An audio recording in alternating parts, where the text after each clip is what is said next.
Okay, what we're doing is looking at the assignment for Monday and how it actually works. And something that is going to be strange to a lot of you is that we have ratios inside of molecules that we really understand. They're subscripts, right? And it's the ratio of the carbons to the hydrogens to the oxygens.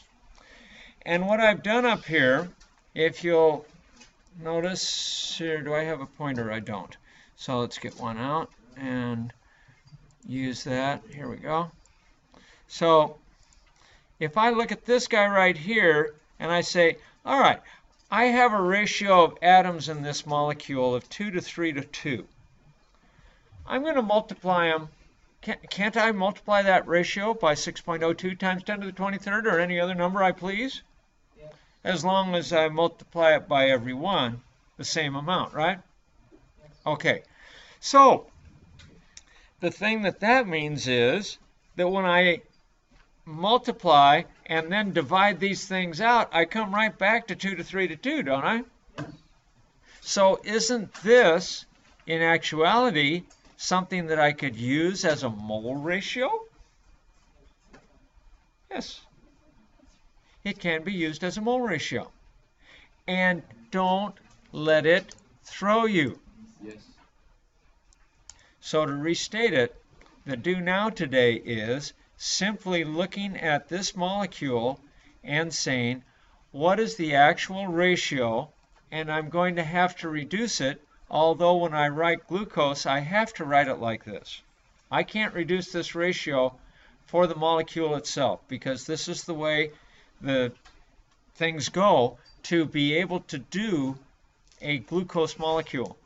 It's just this way.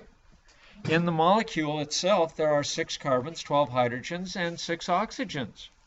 I can't reduce the ratio because it has a specific structure. It's a ring. It's a hexagon. Okay? And if I reduce that structure, or if I reduce these ratios, it no longer has that structure.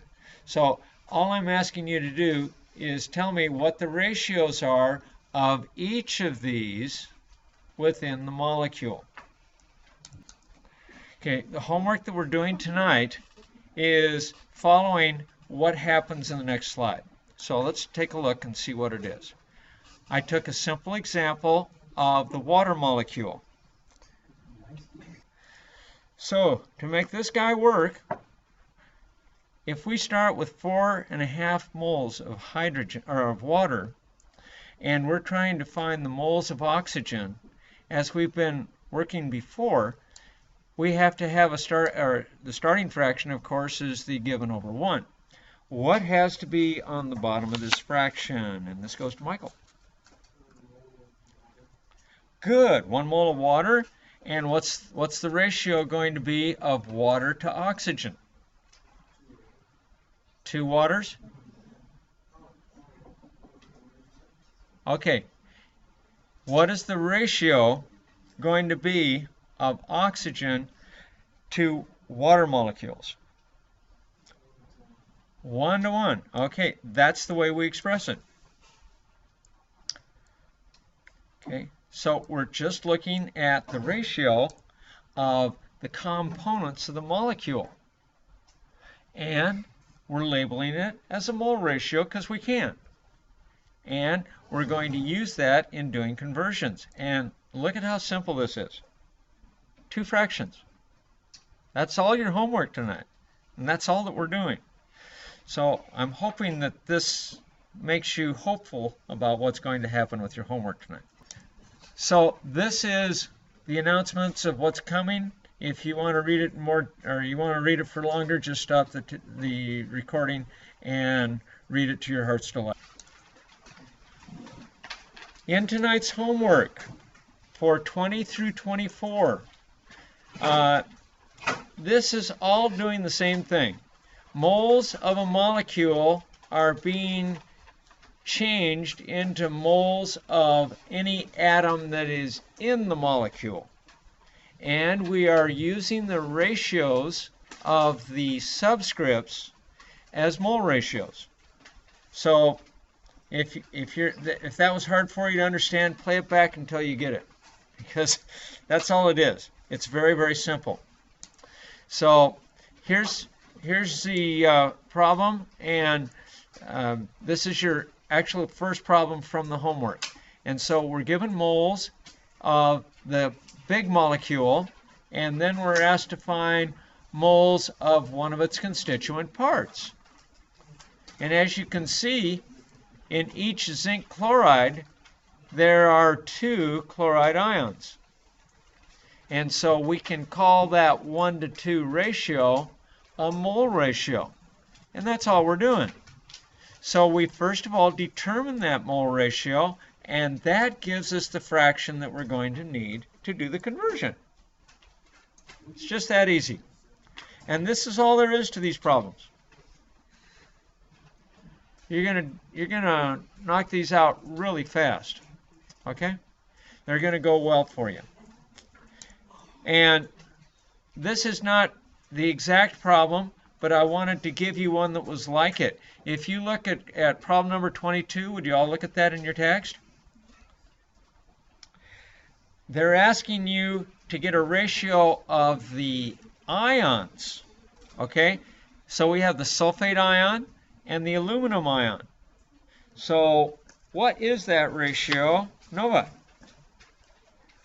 What's the ratio of aluminum sulfate to sulfate?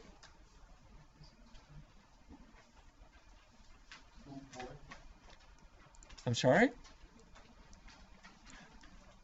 Aluminum sulfate, this whole thing, for each one of these, how many sulfates do I have?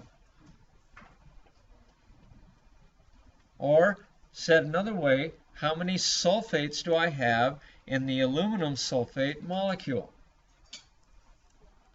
Shh. I already said that. What's wrong?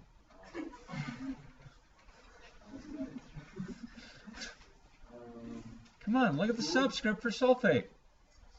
Sulfate's the SO4. 2-. Yes, that's the charge. That's why aluminum has a subscript of 2. So, what's the subscript for sulfate? 3. Yeah.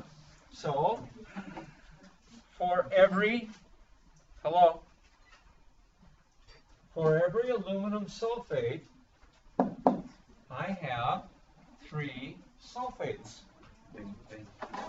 Now, I can call that a mole ratio. Wait, but wouldn't it be 1-to-6? Why is it 1 to 6? It's like You're multiplying the subscripts. You're not supposed to do that.